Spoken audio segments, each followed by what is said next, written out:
রান্নার একজন শেফ, ওনার একটা রান্নার ক্লাসে শুনেছিলাম, উনি বলেছিলেন যে সরিষা ইলিশে জিরা ব্যবহার করার জন্য।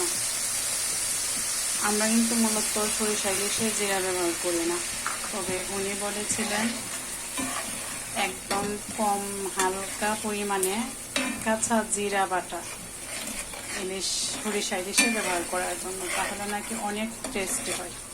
তাই আমি আজকে ওনার রেসিপিতে সরিষা ইলিশটা রান্না করছি।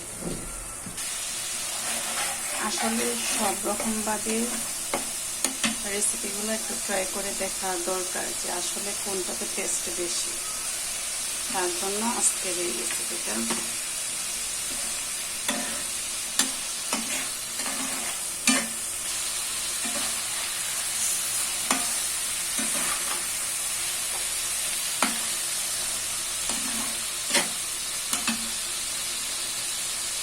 রান্নার জন্য 1 কাপের পরিমাণ পানি দিয়ে দিলাম। আলহামদুলিল্লাহ, সরিষা ইলিশ রান্না হয়ে গিয়েছে।